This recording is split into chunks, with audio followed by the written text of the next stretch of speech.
6:52 time for the morning sprint. Dane County's mask mandate is again being extended for at least another month. Case numbers may be decreasing countywide, but public health says it's still not enough to let the current mandate expire. The mandate will run until March 1st, when the county says it will reevaluate once again.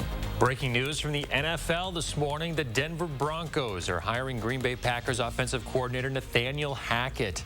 Hackett expected to meet with the Jacksonville Jaguars today, but the Broncos made sure that interview never happened. The Packers now looking for a new offensive coordinator, and according to the NFL Network's Ian Rappaport, head coach Matt LaFleur is interested in hiring internally. As the Russian military buildup continues along Ukraine's border, the U.S. and NATO flatly rejecting Russia's demands that NATO ban Ukraine and other former Soviet states from joining the alliance. They did offer other compromises on arms control and missile replacement. Happening today, the city of Madison hosting its first public meeting to unveil designs for the city's new Imagination Center at Rindall Park. The center is meant to be a library space, as well as a community social and civic engagement space. Tonight's meeting is virtual. You can see preliminary design, share comments, and ask questions about the new space. A Milwaukee County Sheriff's deputy is expected to survive after being shot multiple times early yesterday morning during a traffic stop. Officers say 2 suspects ran off. The driver was arrested as police searched for the passenger. That's when one of the deputies was shot.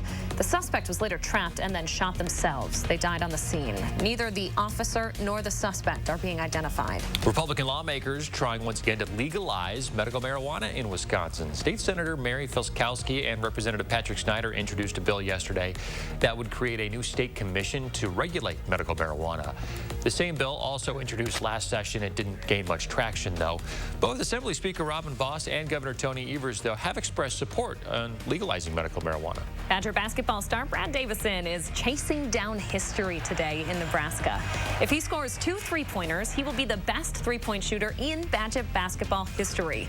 He's chasing down former Badger Bronson Koenig, who has 270 3-pointers made in his career. The game against Nebraska scheduled for 4 p.m. on the Big Ten Network.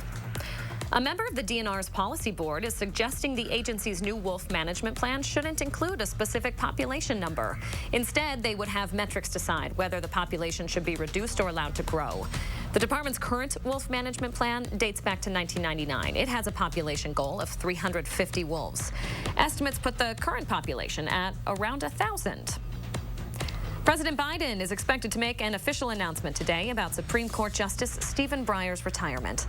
Breyer, the senior member of the Supreme Court's liberal wing, plans to step down this summer after nearly 28 years on the bench.